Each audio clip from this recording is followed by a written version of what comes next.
Welcome to Relation Tales. Please like this video and subscribe. Relation Tales. Hear the story. My wife of 19 years told me about her friend setting her up on a blind date. She had a girls' night out with her friend Tanisha. Tanisha set her up apparently with a guy that she had slept with a few weeks earlier. Tanisha was hooking up with someone else and set my wife up with the past hookup. My wife went out at 7 p.m. and came home at 3 a.m. The confession came completely out of the blue. She said she was sorry and wanted to work on our marriage, waterworks, and begging for forgiveness. She said that nothing happened between her and the guy because Tanisha had slept with him. She knew agreeing to meet this guy was wrong and going to meet him was even worse. I don't believe that nothing happened like she is saying. She also said that the guy works at a sawmill and you make more money. I think that's why I am the better option. Basically, she was confessing to actively trying to replace me. If she could find someone with a better paying job, this post would be much different. Not long after this girls' night out and before the confession, my wife and Tanisha had a total meltdown of their friendship.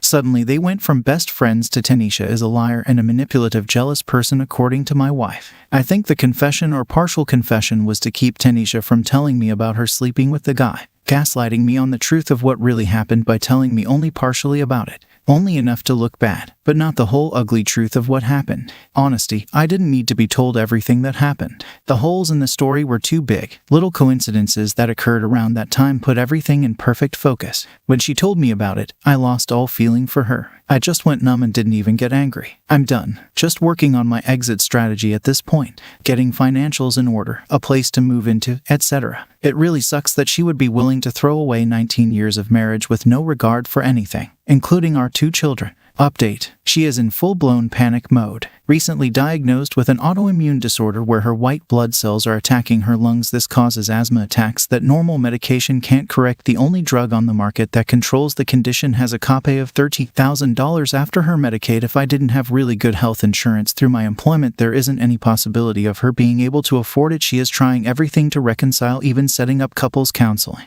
We made it through 2.5 sessions. Explains why she came clean on partial truth and wants to fix things. Counseling went the way I figured it would. Every session was all about everything I had done wrong ever, including my working 50 hours each week to make ends meet because she has partial disability and doesn't work. I'm not saying that I'm perfect by any stretch of the imagination. Everything was brought up, including our 2 children. Well, except I was informed that the mention of her date night was off limits. About halfway through the 3rd session, the counselor looked her in the eye and asked, "If you have such a high-power radar to detect what everyone else is doing wrong, point that radar at yourself and tell me what you do wrong." The proverbial shit hit the fan. My soon-to-be ex-wife started yelling at the counselor and wanted to know why she was attacking her when we were there so she can fix me. After a few minutes of back and forth, my soon-to-be ex-wife stormed out crying.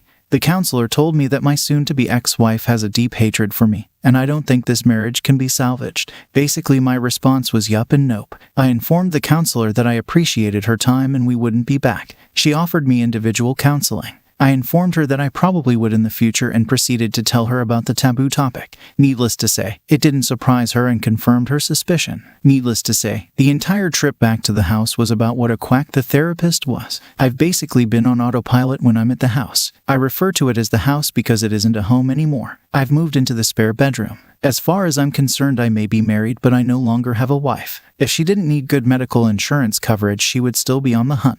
I don't need to track down Tanisha to get the whole story. I live in a small community of less than 900 people. I commute to work in a bigger city daily. While at the only grocery store in the community, guess who ran into my soon-to-be ex-wife? It was none other than the blind date guy. Small towns, right? It was bound to happen. I was at the end of the aisle when he walked up to her. He is a small guy, maybe 59 and 150 pounds. She had her back to me and didn't realize where I was. He asked her out again, right in front of me. She did decline though. That's when I walked up. I asked her if he was the guy she went out with about 2 months ago. He asked, "What's it to me?" I backed him up against the shelves and told him that I've been her husband for 19 years. I thought he was going to soil himself. I'm 62 and 250 pounds and muscular. She tried to get me to back off. I growled at her to shut up. She just better listen. Immediately she started crying. I asked if they fucked. He swallowed hard and said yes. She cried harder. I told him to never let me see him again. He apologized for everything and basically ran out of the store. Her affair partner outed her by being in the wrong place at exactly the perfect time. If it hadn't been him, I would have eventually to get the story. Needless to say, most of the time I'm on autopilot. It's as if all emotion is gone.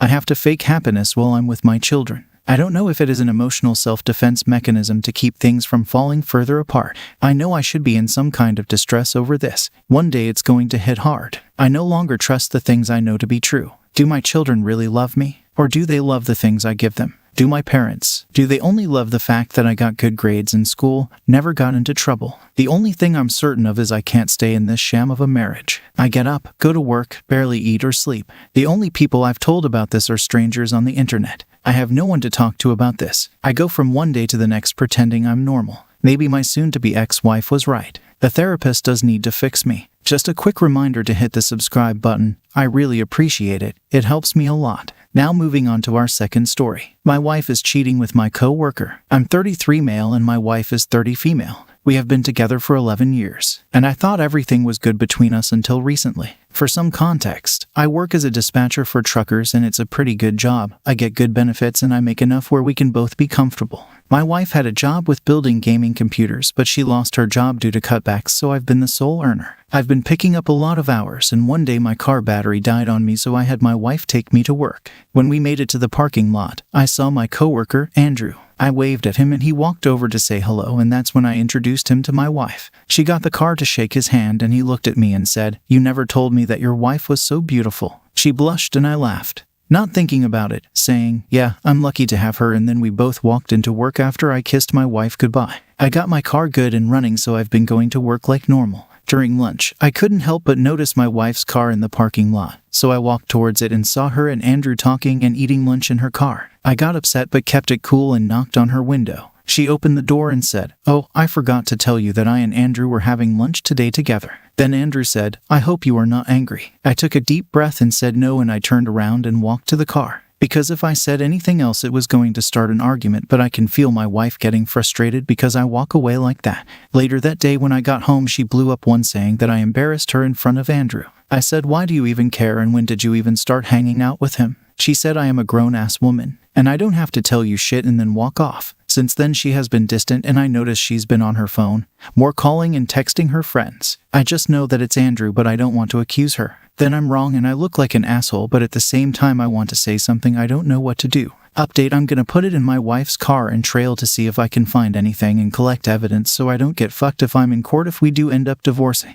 A part of me doesn't want to do it because I don't know if I can handle the pain. Niam, this went through a lot and been through a lot of shit, and I can't believe she really going to throw it away this easily, but I'm still gonna have to do it.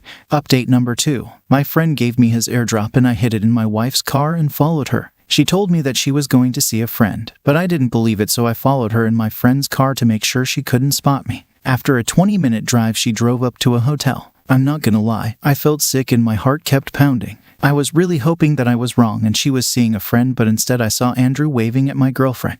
And then I saw her running and jumping on this guy and kissing him. I was so hurt and angry I wanted to get out and beat Andrew's ass and tell my wife to get all of her shit out of the house, but I didn't. Instead I took out my phone, took some pictures, and drove off when I saw them walk into the hotel. I went home and cried, screamed, yelled, and punched a hole in the wall. I called my friend to come over and I showed him the pictures and started crying again. I screamed, 11 years down the fucking drain. My friend gave me a hug and told me to get a lawyer and to keep stacking up evidence against her. I didn't know if I could keep up the face anymore, but I told my friend I'll try. So during these past weeks I've been stacking up evidence and keeping my distance. I've seen them go to restaurants, movies, and hotels. And every time it hurt, but I tough it out. She always told me she was going out with her friends or family, but I never called her and said okay. I thought I could keep it up for at least a few more days, especially because the lawyer I'm seeing says that I have more than evidence to make sure I win and keep everything when we divorce. But I think I messed up yesterday. My wife didn't even tell me happy birthday, but her parents did. When I went to work, my coworkers got me a cake and some gifts. I tried holding back the tears because for a moment I forgot about everything, at least until I saw Andrew. He got me a gift and I faked smile and said thank you. When I opened it was the comic Batman. Death of the Family, and I actually surprised because no one at work knew I was into comics, and DC was my favorite. When I told Andrew that, he said my wife told him, and then all I saw was red. Next thing I know, my co-workers are holding me back and Andrew is in the corner covering his nose and yelling what the fuck. And then I screamed, "I know you've been fucking my wife." Everyone got silent and looked at Andrew and he tried explaining it to me, but I didn't care. All I wanted to do was beat his ass until he stopped moving. But then my boss came in and sent Andrew home and took me to his office, and I told him everything and showed him some of the pictures. He apologized to me and gave me some time off to sort everything, and he will deal with Andrew. Shit really went south when I got home and my wife was waiting. She blew up on saying that I was wrong for doing that to Andrew and that she talked him out of pressing charges for hitting him. She kept yelling and yelling, saying, "Andrew makes me feel like a real woman and treats me right and knows how to make me feel special." I finally popped and just yelled, "I don't give a fuck." She looked surprised and went silent, and I kept going saying, "If he makes you feel special, go live with him and have him support you because I'm done."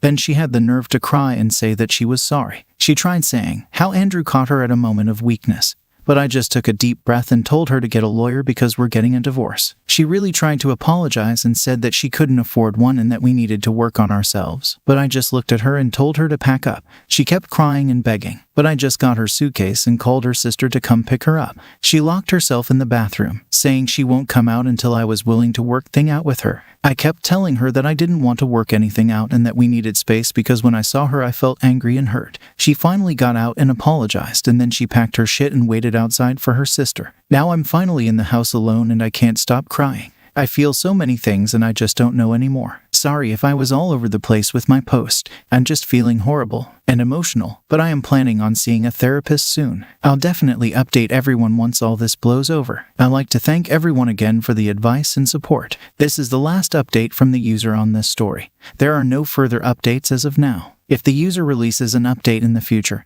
I will post it with a part 2, so make sure to subscribe to this channel. Second story, I cheated and cannot forgive myself. Hello everyone. I'm a 20-year-old woman who was in a relationship with a guy whom I thought I would eventually marry. Unfortunately, one night I got drunk and ended up sleeping with someone else. I confessed to my boyfriend, and he rightfully ended the relationship. It's important to note that we were in a long-distance relationship. Despite the breakup, we're still friends, but I understand that getting back together is unlikely due to my betrayal. I was surprised by my own actions because I had been cheated on multiple times before and had always sworn never to do the same. In my freshman year of college, I was involved in hookup culture, which I now deeply regret. Prior to college, I had a boyfriend who cheated on me and subjected me to a traumatic experience, which I never shared with anyone. Reflecting on my actions, I realized that I was never truly happy on my own and hadn't healed from past heartbreaks and betrayals. At present, I'm struggling with overwhelming guilt, shame, and regret. I've turned to reading the Bible, realizing its significance in living a fulfilling life and building successful relationships.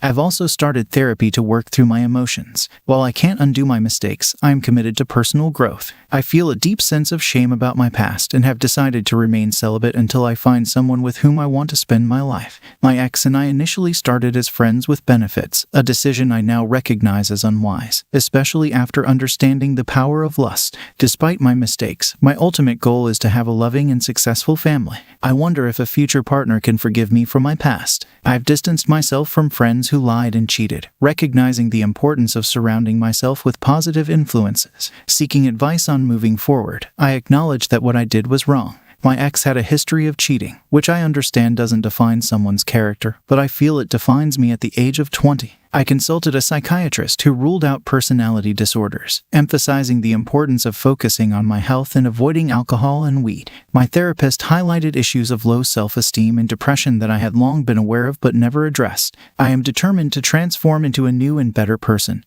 realizing how much I lost myself and my identity through my regrettable actions. Third story, wife's emotional affair. It's been around 7 months since the day of discovery, commonly known as D-Day. Initially, I refrained from sharing my story here, unsure of my reasons for doing so now. Perhaps it's a need to confide in someone. Regardless, here's my story. I'm a 34-year-old male, and my wife is 30. We've been together for 12 years, married for 5, and have an elementary school-age child together. To provide some context, I've held a commercial driver's license for a few years. While I did some work with it, I despised the lifestyle of being constantly on the road. Family time and being at home were always more important to me than chasing a paycheck across the country for weeks at a time. Eventually, I found myself in a position to purchase a beautiful semi-truck. Before making this decision, I discussed it extensively with my wife. The primary reason behind my interest in this venture was her plan to return to school full-time. The idea was that by owning the truck, I could supplement our income, allowing her to focus on her education without financial worries. This is where the complications arose. Although she wasn't enthusiastic about the idea, she acknowledged it as our best opportunity to support her education.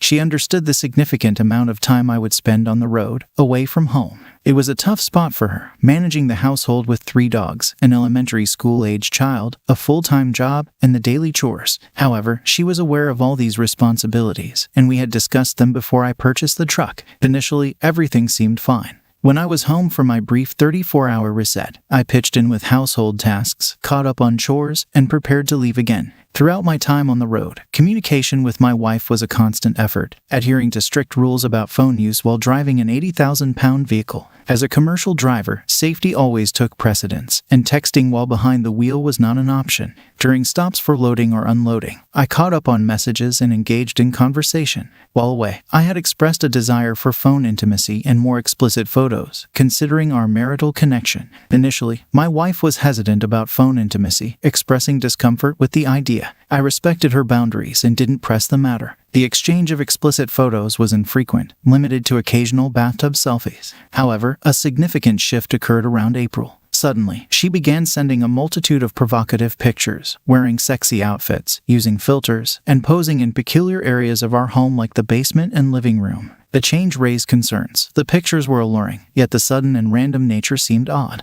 I voiced my appreciation for the pictures, but couldn't shake the feeling of unease. I directly asked if these were intended for someone else, and she vehemently reassured me that they were solely for me, emphasizing her love. Despite finding no evidence to the contrary, the situation felt unsettling. Fast forward to my birthday in April, and I took time off the road to celebrate with family. One night, after my wife had gone to bed, I found her asleep with the TV on. Approaching her side of the bed to grab the TV remote from the nightstand, she unexpectedly jolted awake, reaching for her phone. This sudden reaction perplexed me. I had never invaded her privacy before. When questioned, she claimed it was a startled response while half asleep. Still, the incident lingered in my mind, and later, when she was still asleep, I decided to check her phone. Her unusual reaction warranted an explanation, and I needed to understand why. Thanks for joining us on this chapter of Relation Tales. If you were moved by these stories, hit that subscribe button and ring the notification bell. Don't miss out on the upcoming emotional roller coaster of relationships. Your support means the world, and we can't wait to share more compelling tales with you. Until next time, remember, every relationship has a story worth telling. See you soon.